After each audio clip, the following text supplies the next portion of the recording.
Depuis toujours, la mythologie nourrit notre imaginaire à travers ses récits qui évoluent au fil des époques. Quel que soit le contexte historique, le mythe garde tout son sens et veille à transmettre le même message par divers moyens. C'est à travers l'art que nous allons démontrer comment le mythe peut être représenté à travers le temps. Dans cette vidéo, le folklore et design japonais vont collaborer pour apporter une réponse à cette problématique.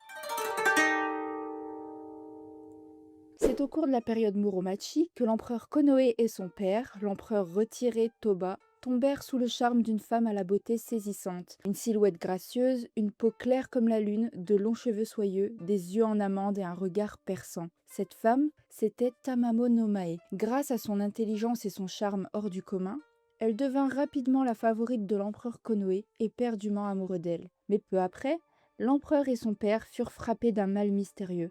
L'astrologue de la cour, Abe no Yasuchika, conclut que Tamamo était la source du mal qui frappait l'empereur. Il révéla alors sa véritable nature, celle d'un Kyubi, un esprit renard à 9 queues.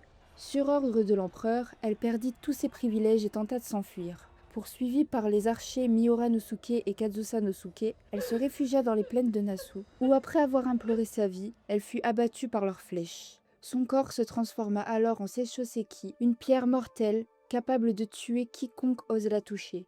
Waouh, c'est ultra dramatique, mais cette histoire nous met en garde sur les apparences trompeuses et l'impact de la séduction à n'importe quelle époque. Maintenant, voyons comment Tamamo no Mae est interprété dans le temps. Tout commence dans le recueil de contes folkloriques Otogizoshi, apparu durant la période Muromachi de 1336 à 1573. On y retrouve également l'histoire dans les maquis, un rouleau traditionnel offrant une narration illustrée horizontale, puis dans les estampes ukiyo-e de l'ère Edo et dans le très célèbre théâtre No. Dans les références plus modernes, on retrouve Tamamo dans le jeu Fate Grand Order, où elle incarne une prêtresse, toujours avec une apparence séduisante. Elle figure aussi dans l'univers musical, dans l'œuvre du groupe Wednesday Campanella.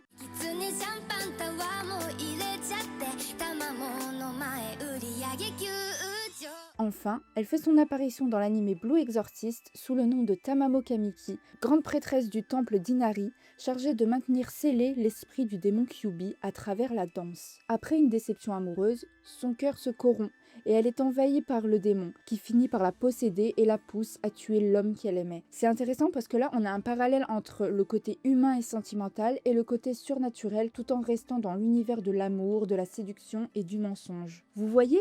Le mythe peut très bien s'adapter dans le temps. Ok, le mythe peut très bien s'adapter dans le temps, mais il influence surtout le milieu artistique aujourd'hui. Et l'exemple parfait pour illustrer l'interaction entre le traditionnel et le contemporain, c'est Mariko Mori.